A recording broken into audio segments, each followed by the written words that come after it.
You're listening to The Donor Doctor Show, where your host, James Newberry, will help you improve the health of your fundraising. Now over to James.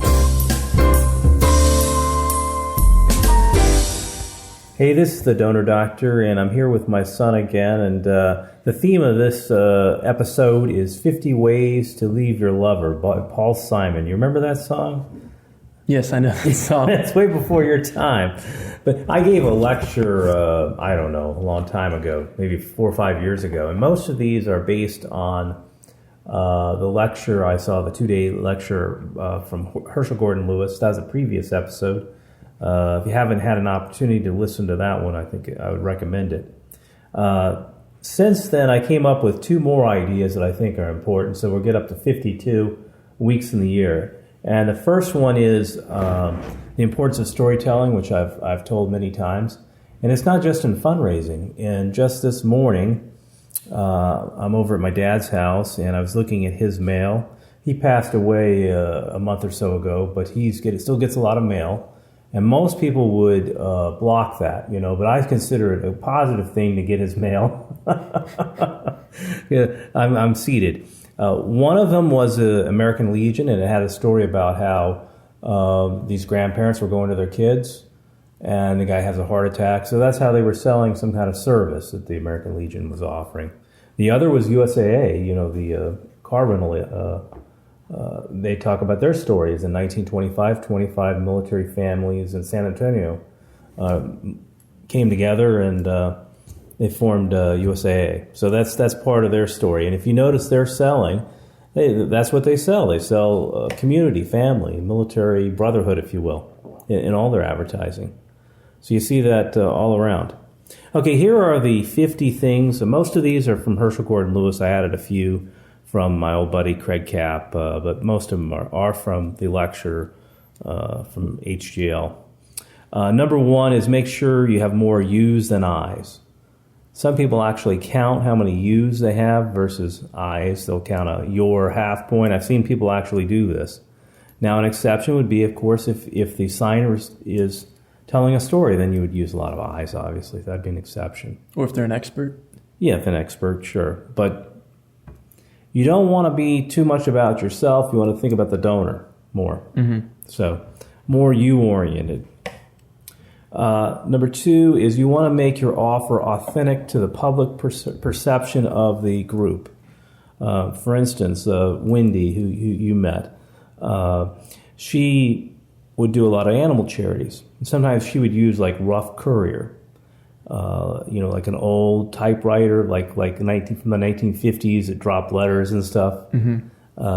For an animal, I don't know, rescue group or a donkey rescue group, it was authentic to the group.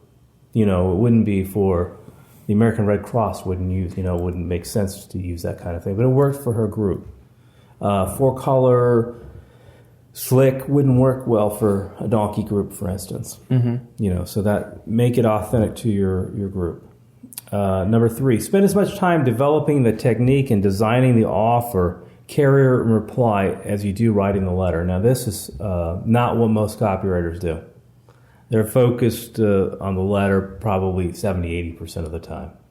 So they have it weighted, their emphasis is weighted wrongly, if you will. Let your copy sleep. Now, Herschel was really big on that. He said, if you finish and you come back the next day, your subconscious will kind of come up with some ideas, and you'll tweak your package. Now, that's not always possible if you're in a rush, but when possible, you definitely want to give yourself time to come back to it with a fresh set of eyes. You'll see some weakness. Yes, he's a procrastinator. I don't think I've ever followed that rule. Yeah, well, that's a problem. Do 1 test a month. I remember I went to the Steve Winchell website. He's a direct mail guy, and he had 10 questions, and A, B, and C. Would this work better or that work better or no difference? And a chimpanzee would get 3 or 4 right by I only got 6, so 6 of 10. So that would give you an idea that a lot of times tests aren't obvious. This is more from Craig Capp, but this is what he would do. He would use subheadings that tell the entire story. In other words, you could just read the whole package, just the subheads, and get a good idea. And it really helps with transition. Now, if it's a handwritten letter, it probably wouldn't work. I mean, that wouldn't be authentic. But it worked well with Craig. Isn't that how Pulitzer? That's how he invented his newspaper. He reimagined the newspaper by having huge headlines below that would capture the people's audience, and that's how they would decide to read the little Well, article. I think that's very common with magazines and newspapers. A lot of the old-fashioned copywriters say, well, that's not authentic. Nobody writes a letter that way. Well, this is a case where I think the magazine and newspaper guys knew something before a lot of us direct mail fundraising guys. Use overlines. Do you know what an overline is? No, I don't. An overline is that handwritten one sentence or one line above the greeting. Okay? And before overlines, they used to have something called Johnson boxes, which were common in magazine subscriptions. It'd be like a paragraph. But those are passé, so the overline's the way to go. Read samples. Obviously, you should be reading samples all the time. I can't think of anything better that you could probably do to improve your game than to just read samples, to be seated on a bunch of lists. Less is more. Well, this is most true of teasers and lead paragraphs. You can debate how many is the optimal words, but you don't want to have 3 or 4 paragraphs on the carrier. I mean, that's just way too much. If you have an involvement device, sell it. I mean, don't be shy. It needs to be probably in the top 3 paragraphs or in your overline. You need to reiterate it in the PS. It needs to be credible. If you have a survey, make it a serious survey. If you have a petition, it has to be serious. Really sell it. Make or whatever it is. If it's obviously we talked about the toothbrush where you signed and return. Obviously, that's a big deal. It dominates the package. So an involvement device, if you're going to use one, should be a big part of your package.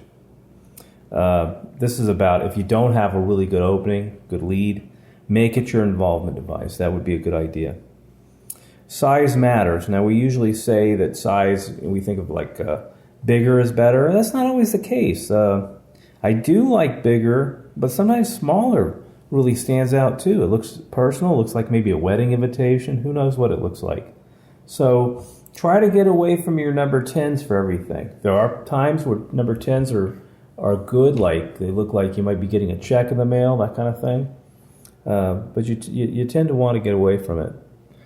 Can it be too big or too small for that matter?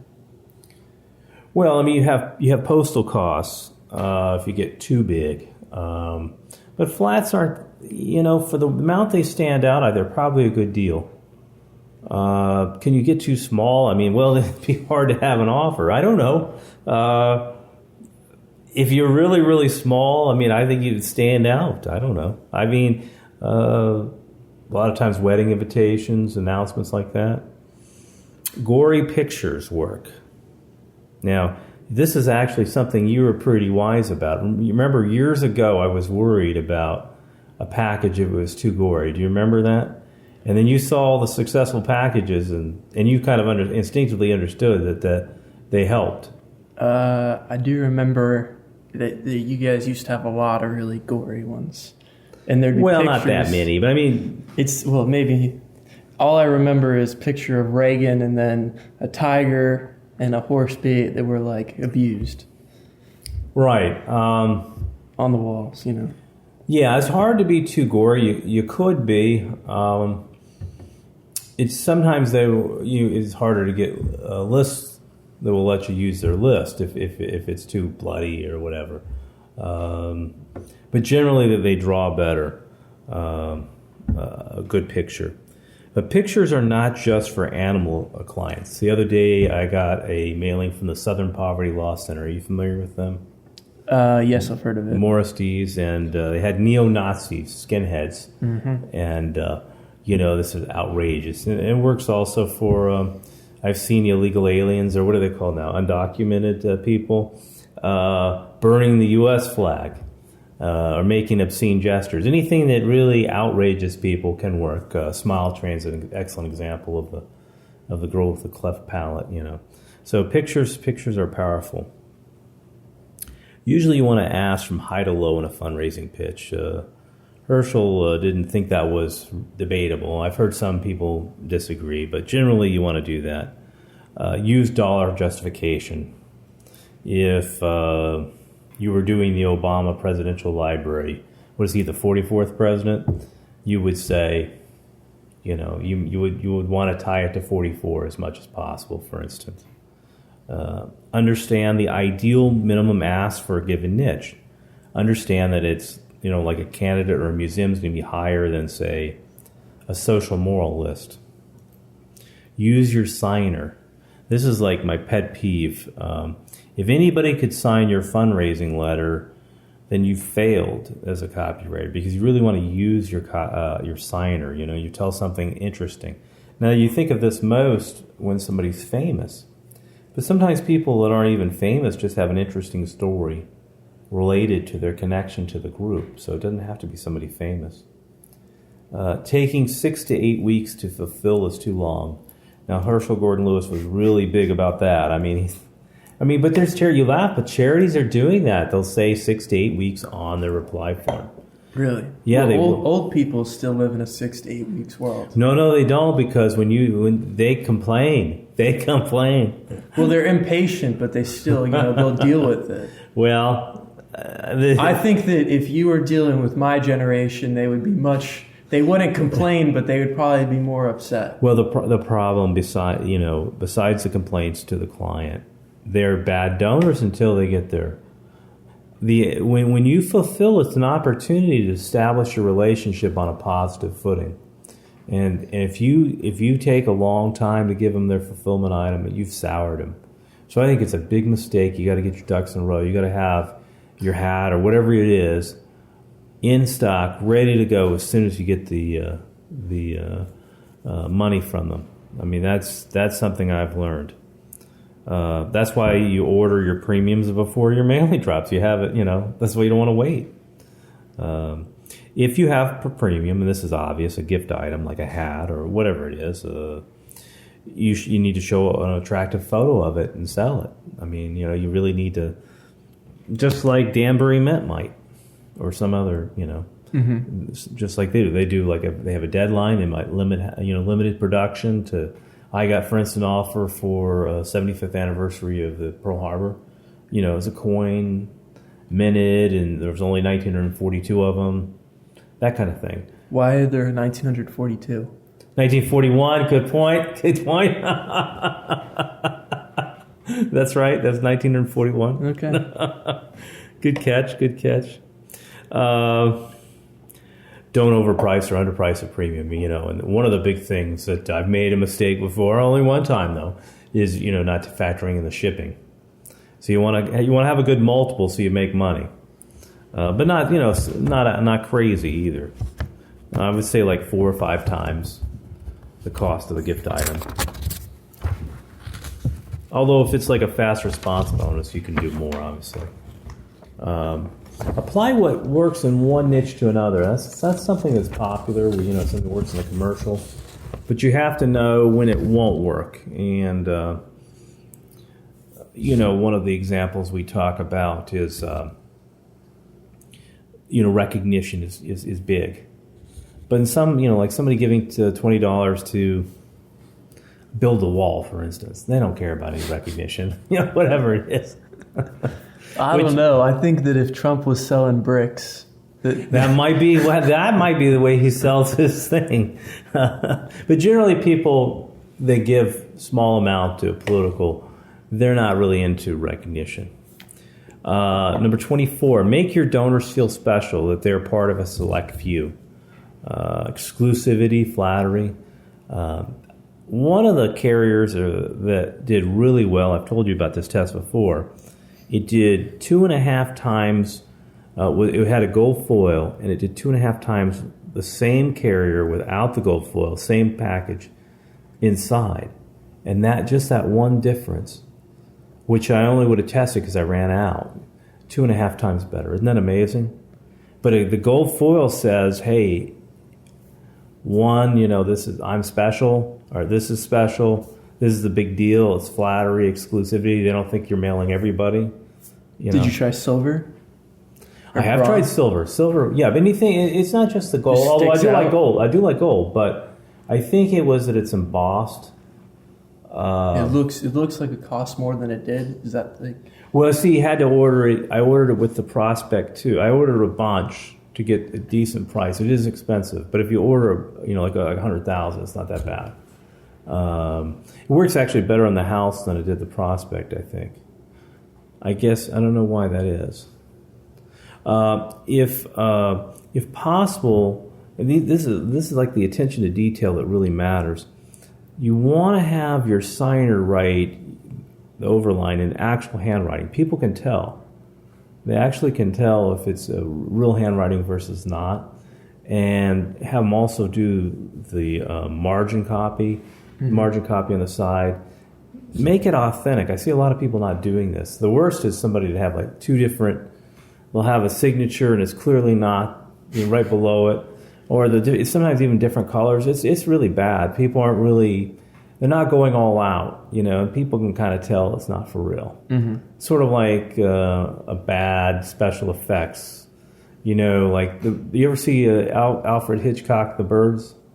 Yeah, it's a classic, but it doesn't look very good nowadays. The special effects are pretty weak then, you know what I mean? It doesn't. It's still a good movie, but it does have some impact. It loses a little bit.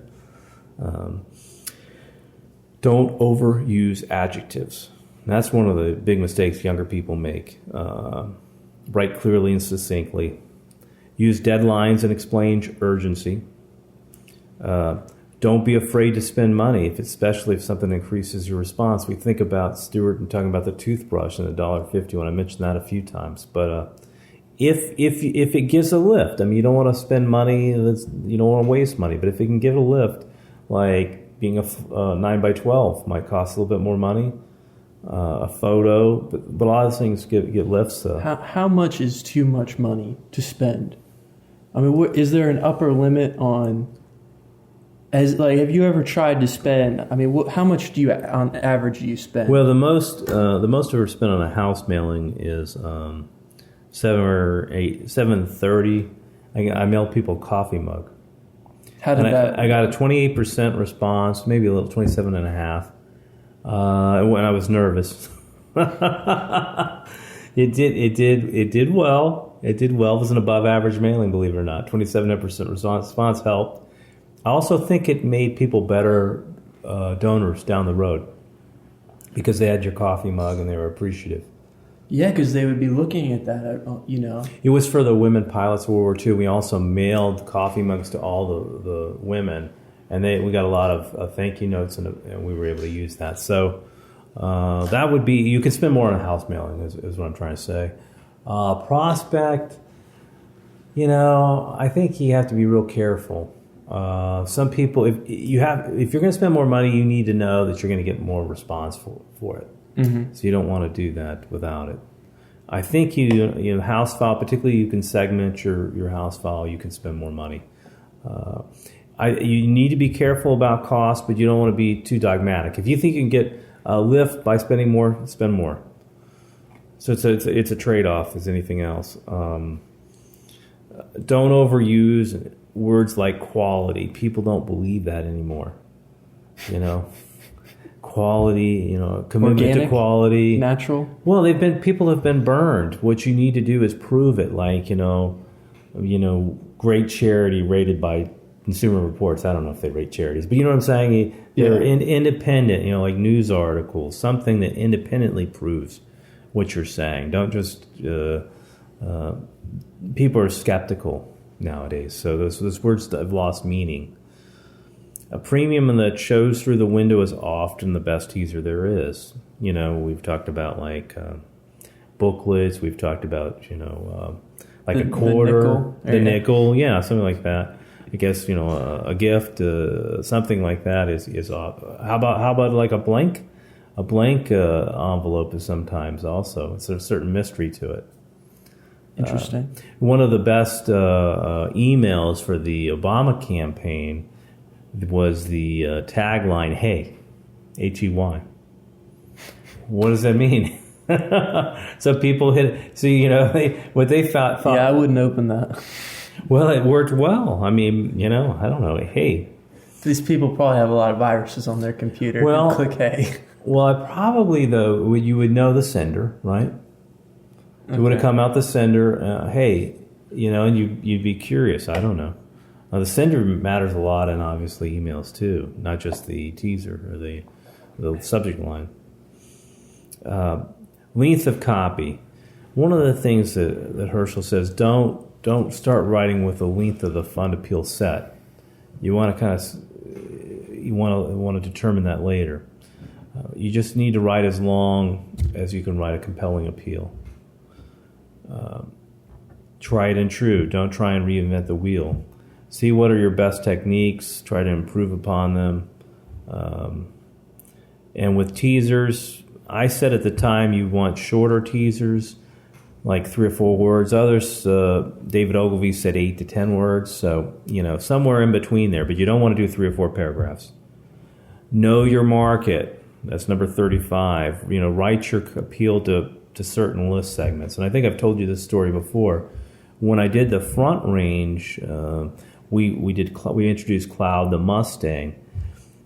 Rather than just staying in kind of the animal welfare list that kind of Wendy had developed, I made the appeal more like Defenders of Wildlife, which were big into saving wolves. Well, saving a wolf isn't that different than saving a Mustang, So I had a petition. They had a petition. I had a petition. I had a gift item like they did. And sure enough, it worked because people that give to that kind of appeal are more likely to give to yours. It's less of a stretch for them, if you will. Be careful how you handle good news. If this is really important. It's natural when you have a success to want to tout it, but that takes away any need for funding. It's like saying, "Oh, we just had our grand opening." Well, people say, "Well, you don't need me anymore." You always have to have. So be careful how you tell them good stuff. It really can be deadly for your fundraising. You have to be very careful about it. Like have a project. You're going to have to come up with something new. Yeah, I mean, you almost, it's obviously you do have to worry about having success every now and then. You know what I mean? You can get people burnt out that way, but more of a risk is being too successful. I saw somebody tell they wrote that they'd gotten like a $5 million grant, and I thought, what a crazy thing. What a crazy thing to put. I mean, that's malpractice. Why would you do that? Did it do well? Of course not. I mean, but they're so proud of it. But I mean, it's a crazy thing. You don't advertise it. It's just crazy. Have a premium. When I say premium, that's a gift item that supporters will use. And I like ball caps, particularly for museums, so more mail-oriented. There's lots of other gift items that are good. Challenge coins, work, keychains, not as good as they used to be. But a couple that I know that are bad is neckties. I guess people aren't using them as much. But people's taste vary. A lot of times art's not that good because people are already older. They're trying to declutter, if you will. And art's kind of... people have their own tastes. At least that's been my experience. I found that signed books outpull DVDs usually. Don't send out CDs as an upfront premiums. I've had some bad experiences with that. Since I wrote this, I have seen some CDs sent out that work. I would also say I'm skeptical of Audiocards. It's cool, but the numbers I've seen on the 2 or 3 times, they don't work that well. It's more cool than it does actually work. What kind of CDs are these? Well, the first thing I was talking about is like you might say it's in a CD of, say, a TV commercial like you've run. Or it could be, a DVD kind of thing too, where you have like a movie or something like that. And then audio? Document, yeah. So, the audio card was like a message. Cards? Yeah, it was like that. It was a message. They sing to you? Yeah, they sing. Those did badly? Yes, they did badly. That's because they're too expensive. They're too expensive. for what they get. People don't feel like it's novelty. It doesn't pay for itself. What if you had someone talking to you that was a famous person, like the signer? What if the signer was talking? The signer did sign. Signer did talk. Speaking. The signer was speaking. It still did bad. The problem was The problem is you increase your cost, but you don't increase your response rate enough. Okay. It's not like for the same amount of money you could have sent a dollar bill, and a dollar bill would get opened for sure, and there would be some feeling, I don't know, of guilt or need of reciprocity. They'd at least send the dollar back. Yeah, I mean, the audio card didn't get much better than just a regular card. You know what I'm saying? It doesn't work well enough. It seems cool. It seems like a good idea. It even got, I had a colleague who must have just spun it well, got an award for this. But this is just the case of why awards are dubious. Because it really didn't do that well. I don't know how it was spun, but I wouldn't do it. It's not worth the risk. It doesn't get, and I've heard Stuart say this too, so it wasn't just my experience. He tested it himself. It just, audio cards and stuff like that, they do seem cool. So you're doing it. No, I would not do one. What about a USB? I don't think that'd be a good idea either. Your market, a lot of your market don't even text. Okay. I mean, USB. You could have a lot of data that you could send. I know, but that's not for 75-year-olds. They don't know what that is. Yeah, that's a bad idea. I'm gonna go out there and say it's a bad idea. Well, I guess I'd have to go to one of your other things that I believe it said keep testing or something along those lines. Do one test a month. That is one test. Maybe this could be your next test. I'm not going to do a USB. Let somebody else go out there with that one. I mean, I barely know what a USB is myself. I mean, I have done it. I know what it is. Okay. But I was going to tell you. Yeah. But do you think your average, a lot of your 75-year-olds are not going to know what that is or need it or appreciate it? Maybe because they've never had a USB before. They can use this USB. Now they can carry around 8 gigabytes with them at all times. They can hold their grandchildren's pictures in this thing.